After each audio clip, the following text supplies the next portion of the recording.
बिस्मिल्लाहिर्रहमानिर्रहीम। अस्सलामुअलैकुम व्यूअर्स, मैं उम्मीद करता हूँ आप तमाम स्टूडेंट्स खैरियत से होंगे। मैं आपका इंस्ट्रक्टर शहबाज अली और मैं आपको वेलकम करता हूँ आपके अपने चैनल डिजिटल एजुकेशन पर।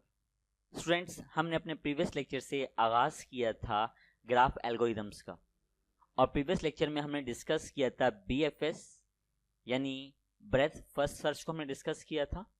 उसका लिंक डिस्क्रिप्शन में मौजूद है।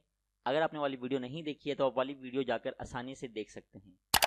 अपने आज के लेक्चर के अंदर ग्राफ एल्गोरिदम का जो बी पार्ट है यानी सेकंड वाला जो है डेप्थ फर्स्ट सर्च, इसको शॉर्ट में DFS बोलते हैं। दरअसल इसमें होता क्या है, ग्राफ के अंदर आपके पास नोड्स होते हैं, ये जो नज़र आ रहे हैं इनको नोड्स बोलते हैं। एक नोड ये रहा, एक नोड ये, और इन तमाम नोड्स को आपस में जोड़ने के लिए आप किसका इस्तेमाल करते हैं, इस लिंक का इस्तेमाल करते हैं। अब वो कहता है कि आपने एक नोड से दूसरे नोड विजिट करना है, तो एक मेथड था BFS का जो अपने प्रीवियस लेक्चर के अंदर कवर किया। आज के लेक्चर के अंदर हम डिस्कस करेंगे DFS को। होता क्या है पहले अंडरस्टैंड कर लेते हैं। DFS यानी depth first search is an other graph traversal algorithm. ये एक दूसरा ग्राफ ट्रैवर्सल एल्गोरिदम है that explores यानी पहुंचना, दरियाफ्त करना, as far down a branch as possible, यानी जो भी आपके पास नोड्स हैं वो कहता है जितना मुमकिन हो सकता है उस ब्रांच के लास्ट तक जाना है, और अगर आगे जाकर कोई नहीं मिलता फिर क्या करना है, backtracking to explore the other branch. अगर एक ब्रांच आपने कर ली, जिस तरह हम कहते हैं कि ये एक ट्री है, इसकी 3 ब्रांचें हैं, पहले पहली ब्रांच में गए, अगर एक ब्रांच मुकम्मल होगी तो फिर आप क्या करें, अगली ब्रांच में चले जाएं, यानी बैक ट्रैकिंग। जैसे कि मेज में आपको बताया था, मेज में यानी भूल भुलैया में क्या होता है, आपने एक सोर्स पॉइंट है, आपने क्या करना है, एग्जिट करना है, डेस्टिनेशन पे जाना है, एक ही एग्जिट पॉइंट है। आप भूल भुलैया के अंदर मुख्तलिफ रास्ते अपनाते हैं, और अगर आपको लगता है कि ये फलां पाथ आपको आपके डेस्टिनेशन पर नहीं पहुंचाएगा तो वहां से वापस आप मुड़ जाते हैं और दोबारा कोई दूसरा पाथ इख्तियार करते हैं। उस वक्त तक आप ये काम करते रहते हैं जब तक आपको आपकी डेस्टिनेशन नहीं मिल जाती। It uses a stack to manage the nodes to be explored. इसमें किसका इस्तेमाल करते हैं, स्टैक का इस्तेमाल करते हैं, जिसमें हम नोड को क्या करते हैं, उसकी मदद से मैनेज करते हैं ताकि हम उसको एक्सप्लोर कर सकें। पिछले वाले में यानी BFS के अंदर हम जो मेथड इस्तेमाल करते थे वो किसका इस्तेमाल करते थे, हम क्यू का इस्तेमाल करते थे। इसमें हम किसका इस्तेमाल कर रहे हैं, इसमें हम स्टूडेंट्स स्टैक का इस्तेमाल कर रहे हैं। स्टैक ऐसे ही है जिस तरह आप देख लें, प्लेट्स जब हम शादी में खाना खाने के लिए जाते हैं तो हम देखते हैं कि शादी में खाना खाने की टेबल पर प्लेट्स का ढेर लगा होता है, पहले पहली प्लेट, फिर दूसरी, फिर तीसरी, फिर चौथी, सो ऑन प्लेट्स पर प्लेट्स होती हैं। अच्छा, इस लिहाज से सबसे पहले यूज कौन सी होगी, फर्स्ट वाली, यानी जो सबसे लास्ट में रखी वो सबसे पहले यूज होगी। इसकी मजीद डिटेल में आपको आगे जाकर भी दूंगा। इसको बोलते हैं LIFO, last in first out. अब यहाँ पे मैं आपको करके भी दिखाता हूं यहाँ पे स्टैक से क्या मुराद है। सबसे पहले वो क्या कहता है, start from the root node and push it onto the stack. आपने कहां से आगाज करना है, आपने स्टार्ट से आगाज करना है, कौन से, रूट नोड से यानी सोर्स से, और क्या करना है, आपने इसको स्टैक के अंदर पुश करना है। स्टूडेंट्स, इस स्टैक की बात को अच्छे तरीके से समझने के लिए मैं आपको एक एनिमेशन दिखाने जा रहा हूं। आइए एनिमेशन देखते हैं, फिर बात आपको अच्छे तरीके से समझ आ जाएगी। ए रूट नोड है, स्टैक में आ गया आपके पास, उसके बाद B और C, देखें B और C आ गया, उसके बाद लास्ट में क्या C था, C के बाद क्या आया, D और E, ठीक हो गया।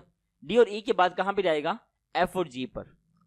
अब आप इस बात को ऐसे समझें कि जैसा कि आपके पास अपनी इस ट्री के अकॉर्डिंग मैं एक लिस्ट आपके लिए बनाने जा रहा हूं।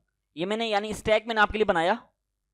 अब इसमें सबसे पहले क्या आया, रूट नोड आया यानी 0, स्टैक में आ गया, लास्ट इन फर्स्ट आउट, इस पे विजिट कर लिया हमने। वो क्या कहता है,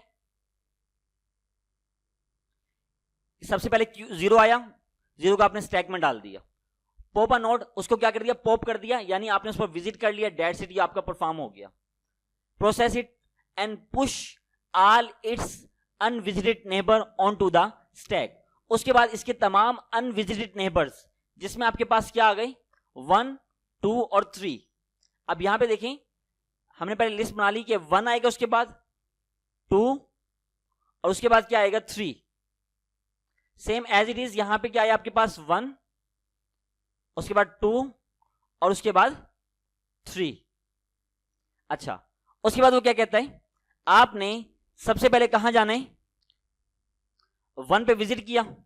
जब 1 पे विजिट किया तो आपके पास कौन से आ गए, अगला आपके पास आ गया 4, और उसके बाद कौन सा आ गया 5।